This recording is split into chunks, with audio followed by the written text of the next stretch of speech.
All right, so I got to tell you guys a story about the crash, the F-15 crash that I think one day will be a movie. And if someone's not already buying the rights to this, what happened over this weekend, then you're really missing out. We're going to talk about a conspiracy theory that has to do with that, and which you should be doing right now to prep. How I think we're streaming towards total war, the gas. It's just a lot. But before we do any of that, there's one thing that has to do with the strategic planning and strategic things that happens with our military.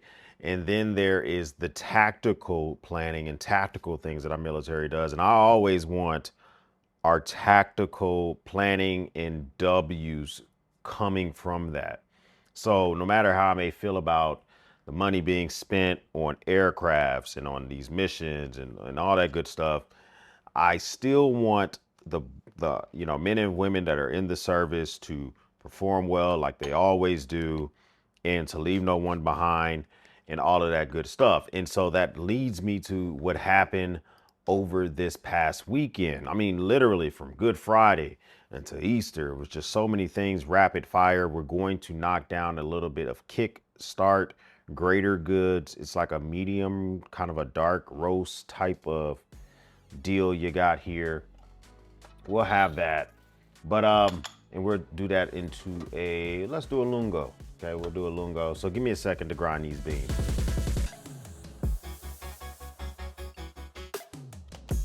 All right, so the incident happened on April 3rd, an F-15 Eagle. I'll post a video that I did about that initial crash. It was taken down, shot down. It was downed in Iran. In the crash site, in the pilot and weapons service officer are basically kind of almost in three separate areas. At a minimum, we know for sure that the pilot and the weapons service officer, or WSO, a colonel, were ejected and became separated. And this was a critical thing because the pilot was successfully extracted very quickly on Good Friday, on April 3rd.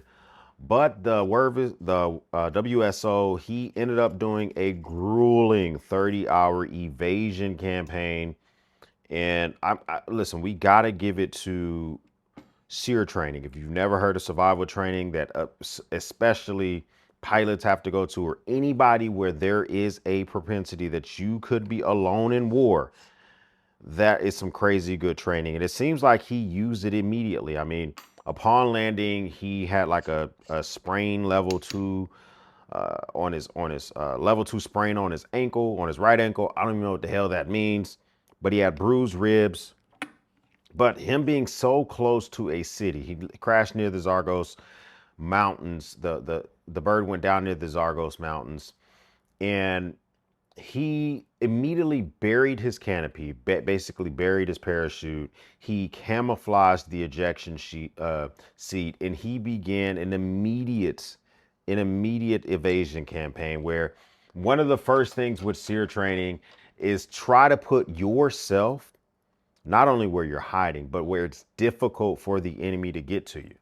And so he proceeded to go and climb a freaking mountain. I mean, this colonel, I guess we'll find out more about him, approximately used SEER tactics, immediately burned his parachute, camouflaging the kit. He hiked 5 miles primarily by night and twilight to escape the immediate search area, using rock faces and a space blanket to mask his heat signature from thermal drones. Bro, just big brains on this colonel to think about not only making sure that you're able to keep yourself alive, but your family, people who care about you. They want to make sure you get home. You're gonna know that people are out here, the elite forces from the Air Force, along we believe with security from SEAL Team 6, are out here trying to make sure you're okay and all that good stuff. The thing is that we know that the extraction plan to get him out was going to be a difficult one. Now, I'm going to tell you about the conspiracy theories where some people are believing that this was not actually a downed pilot. And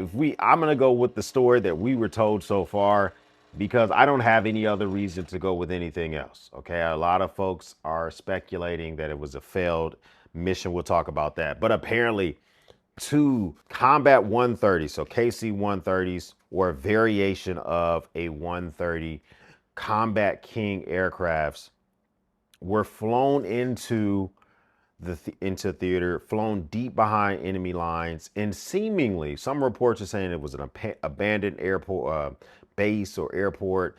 Other reports are saying that they landed these two humongous C-130s on a highway, for lack of a better term. And the plan was we land and we immediately pull four smaller helos out of these KC-130s, and we use those helos to use the homing beacon that this colonel had turned on and find him and extract him from these mountains. Now, why can't you fly the helicopters directly? They don't go as fast, and they also don't have the fuel range to make it 200 plus miles from Iraq, or actually even further than that, because they're 200 miles in Iran. So it had been a very, very long distance for these helos to go just to get into range, and then they would have to get back. And so the plan was get there, actually pull these damn near whirly birds, just very small helos that they were able to put in the back of these KC and these C-130s, and use those as the mechanism for the extraction. Well, they ran into issues immediately. The runway, or this road itself, was not as compact. It was not as suitable as we thought that it could be. So in essence, the KC-130s were almost immediately stuck. So that was going to have to be dealt with later. In the meantime, we went there. Apparently there was Reaper drones taking out any young age male that seemed to be heading towards this colonel. And so the drones are taking out folks, and we have special forces with the Air Force being accompanied by a SEAL team for like security measures. They go in, they extract them, they get back to the KC-130s. Hooray, that's great. But now we have to fly in some birds a little bit smaller than KC-130s, but they can basically land anywhere. And these land in, they take two of them, fly in, they take the entire rescue crew out. But before we left, we had to blow up in place all three or four, reports are kind of all over the place on this, at least three of our own aircraft, because they were not operable and we couldn't have them reverse engineering our technology and figuring out how they work. So we blew them up. And some people are complaining online like, oh, what a waste. And at the end of the day, we don't leave people behind. So if it is going to take 3 aircraft or 103 aircraft, then that's what we're going to do to get our people out. And so I'm glad that that mission was successful. There's this conspiracy theory saying that because of where the Istanbul site, the site where we believe the uranium, the enriched uranium is, a lot of reports are saying that this was a failed ground operation to go in and get that uranium. And we actually had to extract the special forces that went in, and it was not a rescue mission. I'm not seeing evidence of that other than like a cat card of a major that possibly had like expertise in uranium. That's all conspiracy theory. Let me just tell you something. You can't be Marine X's friend if you don't believe in a little bit of conspiracy theory. But I don't want to wildly go down the realm of a conspiracy theory without some evidence beyond that.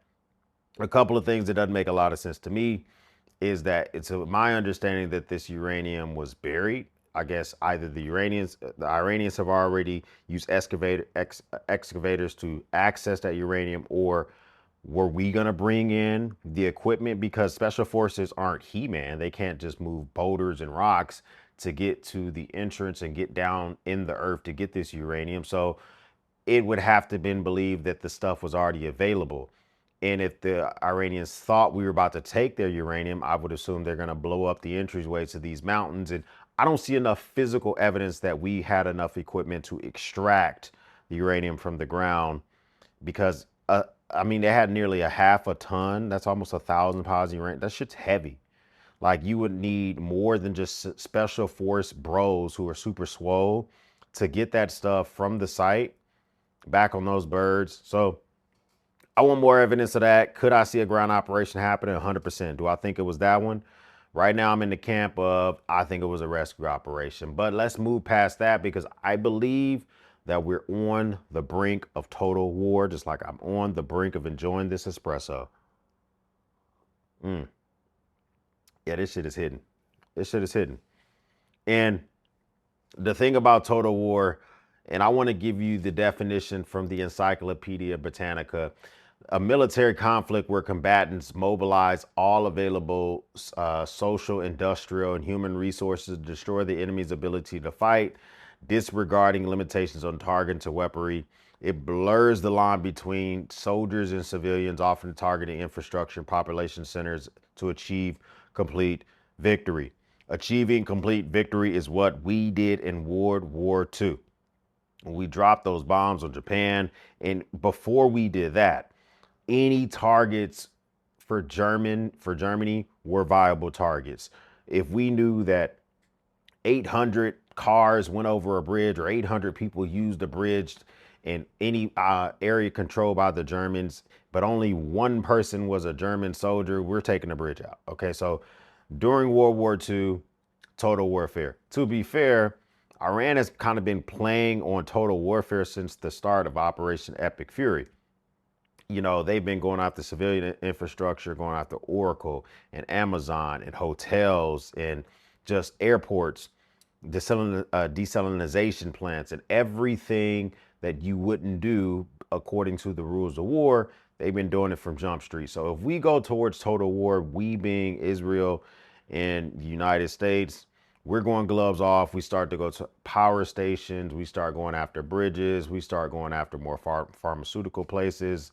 And I mean, all that shit will be sorted out in the future. The immediate, as I'm filming this video, we are literally about 24 hours away from President Trump imposed deadline, a new deadline of them when they're supposed to ceasefire and open up the Strait of Hormuz. He sent out a crazy ass True Social, crazy as in the language, on talking about open up the fucking strait and all this other stuff. Like he gave me like real Tyrone energy with that dang on truth. I ain't gonna lie to you, but is it going to be effective for the regime? No, I don't think it will be. I don't think they give a fuck how much we bark on the internet. They don't seem to give a fuck how much stuff we bomb. I think they're willing to blow it all down, blow it all up to maintain power. And we're seeing reporting from the president that he seems to think the same thing. He's not 100% confident in the belief that they're going to want to make a deal. They keep rejecting ceasefire deals that are sent their way through Pakistan. They have all these counterpoints. They want their allies, the Houthis, to be left alone. They want to have half control of the Strait of Hormuz along with Oman. They want, basically, they kind of like want reparations for us blowing up a lot of their shit. And they also want the guarantee that they'll never be attacked again. I mean, that's real bold. You asking for a lot of stuff. And do I think they're going to get it? No, they're dropping an anchor point. They're trying to show where their starting negotiation point would be for some type of talks.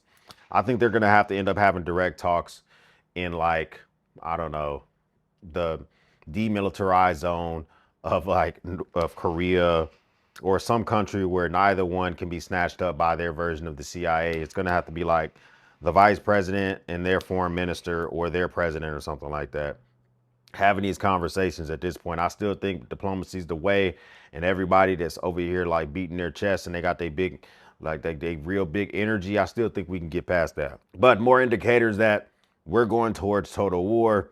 We're getting reports that Israel is already hitting civilian, quasi-civilian targets in Iran.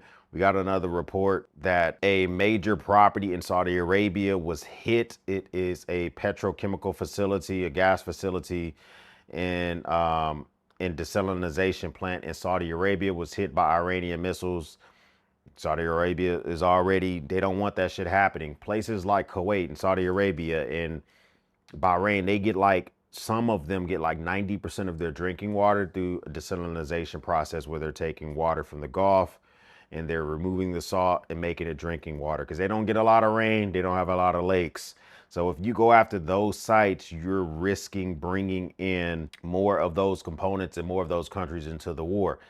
And that's a big thing that you might want to concern yourself with. So according to Alex Ward, some U.S. officials said President Trump has privately been less hopeful that Iran will make a deal, expecting to issue final orders for strikes Tuesday evening, though they note his assessment could change based on how talks play out overnight. And of course, they're talking right now as we sit. And Secretary of War, Secretary of Defense, Pete Hegseth, he kind of gave me this. Listen, some people say it was base, some people say it was cringe. I'll leave it to you to see what you think about it. But he kind of gives this whole thing when he talks about like they were shot down on Good Friday and then he hid in a cave and he rose on Sunday and it's kind of like, you know what I'm saying? He kind of made the plight of this pilot real quasi close to Jesus. But I'll play it for you and you let me know if you think it was cringe or not and we'll kind of go from there. So let me see what we got going on real quick. Shown through. You see, shot down on a Friday, Good Friday, hidden in a cave, a crevice, all of Saturday, and rescued on Sunday. Flown out of Iran as the sun was rising on Easter Sunday. A pilot reborn, all home and accounted for, a nation rejoicing. God is good. Imagine that pilot is like, Sikh. Imagine that pilot is like Muslim or something like that. He's like, why are you comparing me? Well, that's neither here nor there. Big picture is I think we are spiraling towards total war because although we do a lot of drilling here for our resources here in America when it comes to gas, we are still influenced for a barrel of oil by the world market. I haven't done any type of content regarding the price of Brent oil or Texas barrel oil or just crude oil prices in general. Literally, as I'm filming this now, it's $116.15.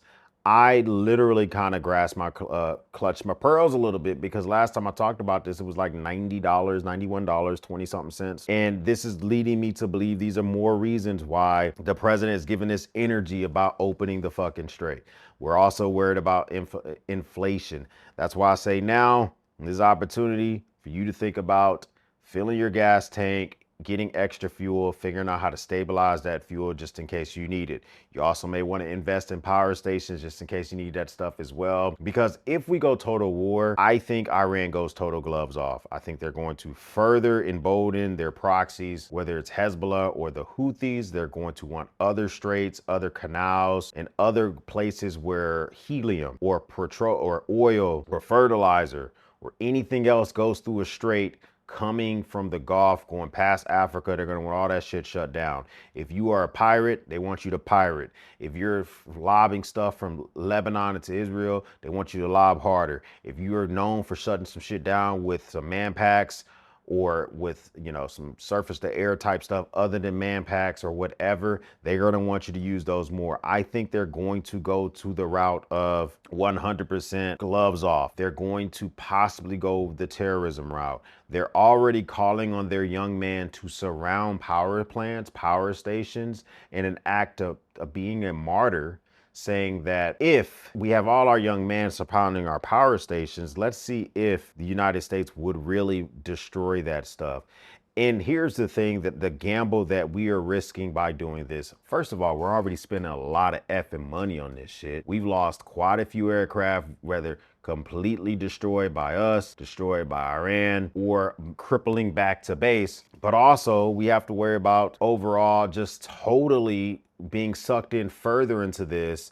And if we decide to destroy any type of quasi-civilian places, we got to worry about one of the largest refugee crises that could ever happen in the world. Imagine you're one of the 90 million people, 92 million people that live in Iran, and you no longer can get drinking water. You no longer can get power. You have the means to either go to Iraq or Pakistan or make your way to Europe. Why wouldn't you do that? Why wouldn't you try to cross the Gulf and go to Saudi Arabia or Kuwait or to the UAE, the United Arab Emirates? This could be one of the largest refugee crises ever. We could also have more sleeper cells to literally, be activated, but making new terrorists by making them or their family refugees or taking out their family members. We just had some of those mass shootings in the DC area, and it was all surrounded by that young man who says his family was killed in strikes in Lebanon by Israel. And so you could argue to say, he was completely in the wrong, but his mindset got the last push that was needed based on some shit that happened in the Middle East. How many more people exist like that throughout the United States, throughout Europe, throughout other places in the world. There could be quite a few. We're getting reporting that the president still may decide to delay those attacks. I don't know if we'll do it because of oil prices or because we're working on deals, but Axios has some of the worst reporting on deal about to be made. They come out with a deal like every Sunday saying that they're about to be a new deal, and every Monday they turn up more strikes. For instance, as I'm filming this video, today we dropped the most tonnage of bombs, missiles, strikes in Iran than we have any other day of this conflict. And the Secretary of Defense, as well as the president, is promising tomorrow, April 7th, will be the highest again. So Axios, I don't really trust their reporting on this. When I see those reports, and then I see reports of Saudi Arabia being hit with a missile strike, or I see reports that talk about Israel gearing up and they already have all the plans laid out, unless we see pure evidence, like real evidence of a deal being made out of the mouth of Iranians, like through their state TV or something like that, or through tweets on X or whatever, then I don't believe it. There's just so much that has to do with this, and it is a very late in the game for you to do a lot of prepping. And I think there are a few things you can focus on. You can focus on where you're at right now when it comes fuel wise. If you're at a half tank, go ahead, fill that shit up. Take a look at your wife or your spouse vehicle. Go on, fill that shit up. If you have a way to stabilize fuel, you know what I'm saying, expect to use it over the next couple of months. Don't just let the shit sit around. You might consider doing that. As I mentioned, power stations, and also your cyber footprint. I use Aura for myself. This is not sponsored. You can also look at NordVPN or whoever the hell else does this shit. Just to let you know it's not sponsored.